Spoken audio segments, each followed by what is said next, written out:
There's no jiu-jitsu. What do we do? What do we do at this time? We could be afraid. We could just be depressed. Let the walls close in slowly. Guys, my name is Bill Jones. I'm the head instructor of Top Level Martial Arts in beautiful downtown Cuyahoga Falls. Joining me is Mr. Edward Whitney, slightly above novice in all things. Yes. You're watching Professor's Corner. I'm a black belt under Master Pedro Sauer. Ed is a purple belt under me. I have a purple belt under you. So now if you're on beltchecker.com, it's validated. Like I got kicked off. I have to go back and enter my entire belt promotion history. So, you didn't have them all on there? So I got validated, but I didn't have my blue belt listed. So they bounced me. Now I have to redo the whole thing. Oh, okay. Yeah, I don't know. Well, anyway, he is a purple belt. At least according to him. According to me. And who else's opinion really matters on that? Fair, yeah. Although, I like the website, but right now it seems kind of like a moot point. Yeah, it does. As everyone turns into zombies. How many zombies can you kill determines your rank at this point. Guys, you're watching Professor's Corner. Don't forget to like, subscribe, leave messages in the comments. Preferably good things, but if you leave bad things, that's fine too. It's okay. Just engage. It's a tough time. We know you're all upset. Go ahead and vent. You need to vent.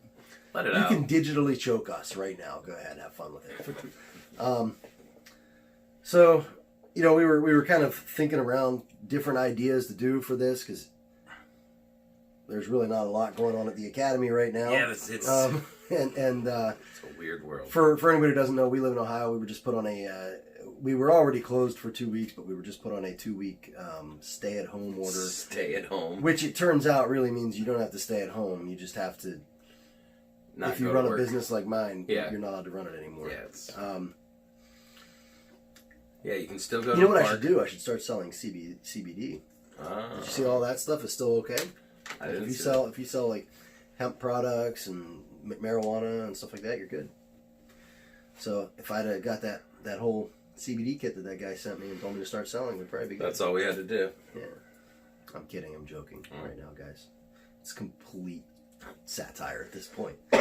Nobody. Whoa! Whoa! Whoa! He's got the Rona. Whoa! He's got what the was that? Rona. You can't be clearing your throat. You can't be clearing your throat in 2020. What do you think you are, bro? What is this? You getting a time Guys, machine? Put an F in the comments for Ed. He has the Rona. So if you have been watching this channel for any great length of time, you'll remember that we used to have a podcast called Black Belt Tips. We did. Kind of got out of the habit of doing it more than anything and got busy. And so we just got really busy at the academy. And so anyway, but today's maybe like a throwback. A throwback, yeah, to the Black Belt to Tips. The good old days. I think the biggest thing right now that everybody's looking to do is like, how do I train when I'm not at my academy? That's a great damn question. And I'm going to be honest, like... It's not easy. Yeah, I mean, you've got to do solo stuff, but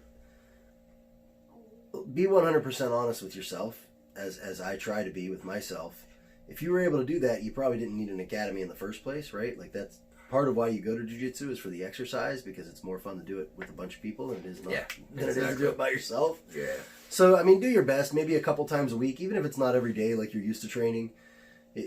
Do some solo drills. And people have asked me to do put some videos of solo drills up. And I'm going to be honest, the reason I haven't is I think there's already a phenomenal series of videos on this. Yeah. They're not by John Danaher. They're not, like, all these people are just trying to milk you. I mean, if they're putting it out for free, then great. Yes. But, like, if there's someone out there trying to sell a solo drills thing right now, guys, don't buy it. Jason Scully, go to his channel. I believe it might even be under Jason Scully. J Skulls, maybe. Has probably the best videos on solo drills. He's got some really good videos anyway. But he's got at least 3 or 4 20-minute long videos with just drill after drill after drill after drill after drill. And I'll link several of them not in the comments, but in the description below. But there's no reason for me to reinvent the wheel. And quite honestly, he's got so many of them. I would just be like researching. Here's how I would come up with my video. I'd do the ones I know, and then I would probably go to his video and then do those. And what's the point of me just ripping off somebody else's work, other than to look like I'm someone I'm not, right? Like that. I agree.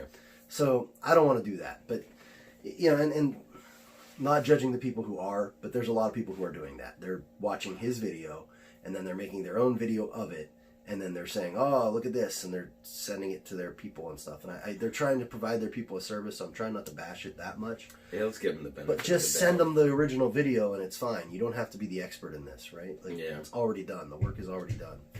So I will...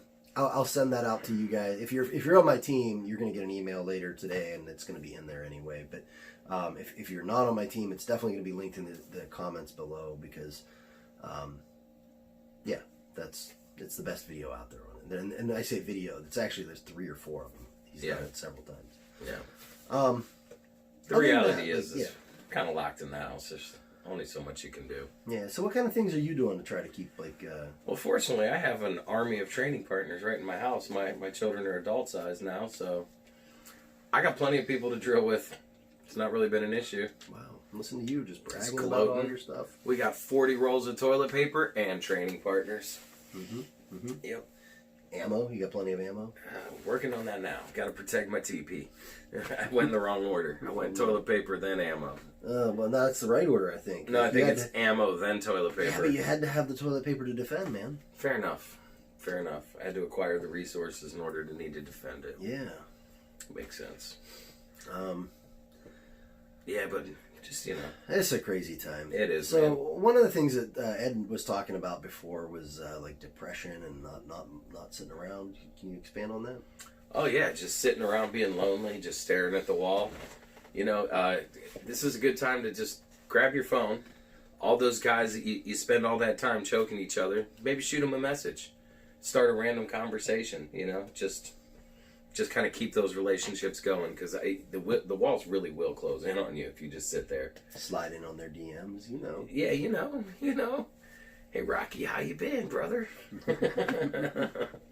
No, but, just take the time to reach out to them, Yeah. Yeah. I mean, reach out to training partners, talk to people, care about people. Yeah. At least pretend like you do. I've been telling people to kind of just relax a little bit. Like I think the hardest thing about this is that people have trouble with change. Right? Change is hard. And the good news is this change is not permanent. Or God willing, it's not permanent. At least we hope not. I'm not going to get into conspiracy theories or anything here, but the idea is that this will go away, we'll say in a month. That's an arbitrary number right now. No one freaking knows. But we'll say it's about a month. This is going to be done and over with. And life will start coming back to normal. The economy will rebound. Everything will be back. And within a year from now, people are going to talk about this as though it wasn't that big a deal. And the reason I know that is that's typically how tragedy is handled. That's how these things are handled. I mean, I guess I'll give you this explanation. I remember being in the Army. So for whoever hasn't heard this story, I was a reservist. I was sent to Iraq.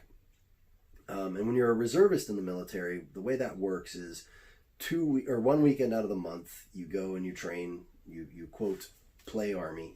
You wear your at the time we had BDUs. I don't even know what their uniform's called now. We're talking almost 20 years ago now. God, I'm old. When did that happen? Probably during the pandemic. Okay. But, anyway, you would go, you would train, and then during the summer, you would leave for 2 to 3 weeks and do some more training. So that was the extent of your training, other than, like, initial entrance training, IET, which is, like, basic training and advanced training. That's how you would do it. And when you get deployed to Iraq, we were deployed in 2003. We had, and it was so early and everything, there was no plan. So this is the one thing that does scare me about all this. I don't know what the exit plan is. There isn't one. Like, when do we decide that we're good? Nobody's got that far into the planning phase yet, but that was the problem with the war, too, right? It was that there was no exit strategy. Yep. The exit strategy was, we got to defeat terror. Terror. And I'm not trying to bash. I'm just saying, like, how do you defeat terror? It's still going on. Yeah. We didn't win. If that was the strategy. Can't defeat an idea. There are still terrorists out there. They're still doing bad things. Some of them are raised right here in the U.S. Again, let's get out of that realm. I'm not trying to be political here, but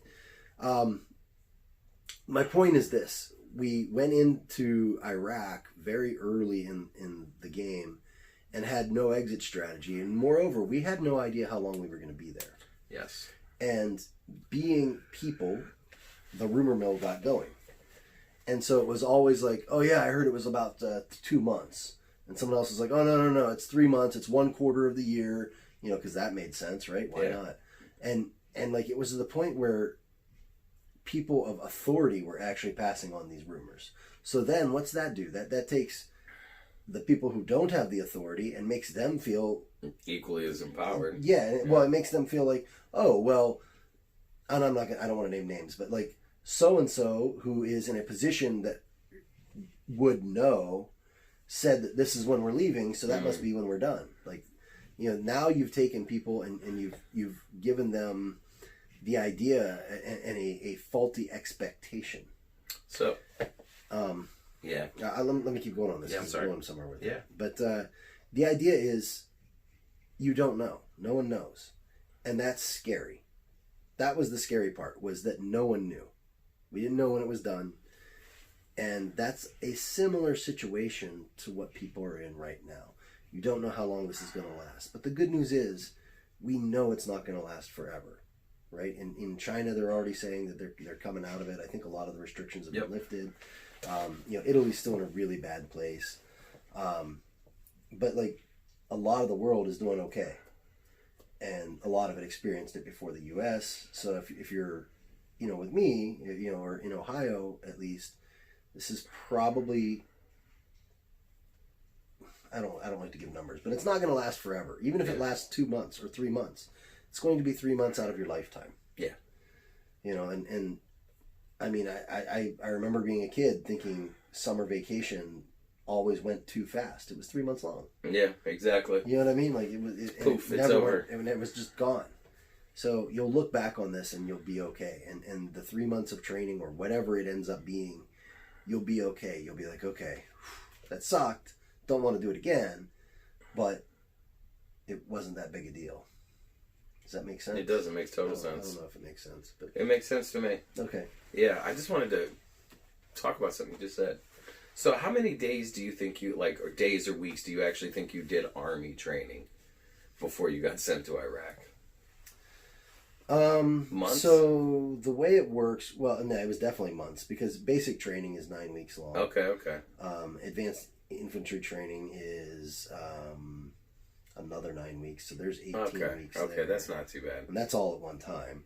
I got you. And then you do a weekend every month, and then you do 2 weeks during the summer, and it's pretty intense. Like, you don't sleep very much during that. Okay.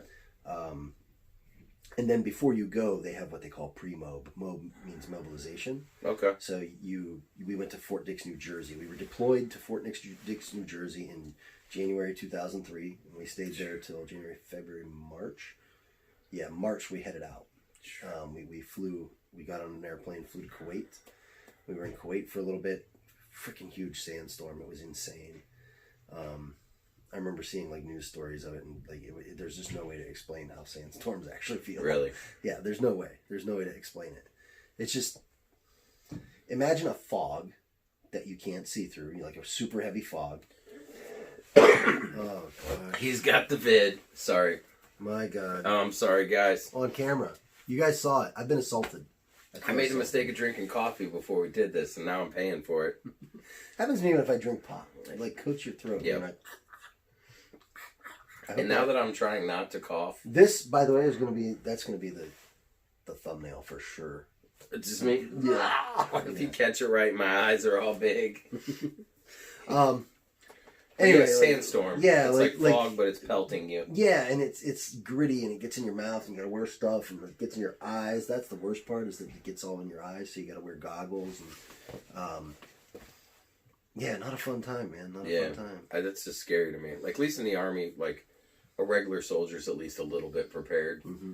National Guard guys are just like, I think you'd be surprised as far as, because most of the Army and most is like a day-to-day job, right? Like, so, and the jobs are so segmented that it's not hard to be good at it. I understand. In fact, our unit was actually granted a meritorious unit citation for the job we did when we were there. Because it's so segmented. We had a very specific task, and they're all broken down so that they're kind of idiot proof. Yeah. You know, like as they should be. Yeah, and I mean, like that's why you don't have like reserve special forces, right? Yeah. You can have reserve fuel units. You can have reserve. I gotcha. Yeah. But like you don't have like the guys kicking down doors. Those aren't reservists. Those are reservists. It's not a Henry that works at Home Depot. Right. Now, National Guard tends to have like combat units. So those tend to be like artillery, tank, infantry units. But again, not special forces. I gotcha. It's crazy. But I think the average person would be surprised at how little Army training an actual Army person does on a daily basis. Most of it is about learning your discipline. job. No, about discipline and about structure and about command hierarchy and about just living within a lifestyle that is disciplined and keeping to that. Staying physically ready, mentally ready. And those things are all expected of reservists. So like when we get there, it's not like, oh, you guys are reservists, so you only have to do that. Like you're expected to do the same job. Yeah. You're all wearing green. Yeah. So it's different. I mean, we ran force protection on tankers coming, and by tankers I mean fuel supplies. Not like tanks, like boom. I was picturing tanks. Yeah, I figured. I'm like, they should be protecting you. Think about like a fuel tank. I gotcha. Like a big rig that's carrying oil, or fuel. In our case, jet fuel. And so we would run force protection on those as they came from Kurdish territory down through to where we were, and then down to Balad, and then from sometimes we would then take them all the way to Kuwait. But a lot of times we would return to where we were, and then somebody else would take over in Balad and go to Kuwait, and it would just keep bouncing that way. But there's a lot of things that I guess what I'm saying is you're trained well enough that it's not as hard as you would think. I guess that's what I mean. Yeah. Like they make it pretty idiot proof. Yeah. I mean, you gotta remember I'm not trying to knock anybody. I'm just saying that the average or the minimum score required to be in the Army on the ASVAB is a 33, which is not hard. Okay. Could Buster get a 33? Buster's a dog, so probably not. Oh, okay. Okay. You didn't say no. You didn't say no. You said probably. You didn't say no. You said probably not. No, I mean, I'm just saying, like, the jobs they're purposely made to be simple to learn. Yeah. I don't know what any of this has to do with jiu-jitsu. I hope it's entertaining, though. Yeah, sorry, guys. There's not a lot to talk about right now. No, I mean, there probably is. Like, what do you guys want to talk about? What do you want to know? You want to know history? You want to know about Ed and how he got kicked off a belt checker because he may not be a real purple belt? I mean, it's up in the air, guys. At this point. I don't remember ever seeing him in a blue belt. I say that's the only belt I wore for like years. It's one little piece of string. Like all frayed and stuff. I got it off that website. All right, guys. In the end, I guess what we wanted to say was figure out something to do. I know that for my team, I'm putting together some videos and stuff for you to hopefully watch at home and drill at home. But in the end, don't let this time get you down too much. It's easy to get in your own head and get depressed and get afraid of changes and just understand that these things will come back. Everything that we have right now will come back. That is the way it's supposed to be. And the good news is if it doesn't, if for some reason somebody tried to hold on to some of these freedoms that they've taken away, we have a military who will take them back. That's the way it works. We are the people. We have the power. Yeah. So, that's a whole other discussion, but like, you're fine. And I'm not suggesting that any of that needs to happen right now. Well, I was ready to get my guns. Not time to get the AR out yet. Dang, I was getting excited. But point is, you'll be okay. Just stay the course. Try to stay calm. Try to stay positive. Be around people who are positive and try to be positive around people. I think that's the best thing you can do right now. Just make sure you stay 6 feet away from them. Like we are... If we're 6 feet away, we can't see the camera. The camera can't see it. I'm not even positive you're on camera right now, if I'm being honest. Whoa! It's the way you've been hacking and coughing throughout this whole thing. It's just been my shoulder this whole time. All right, guys, we're out. That'd be Take it amazing. easy. See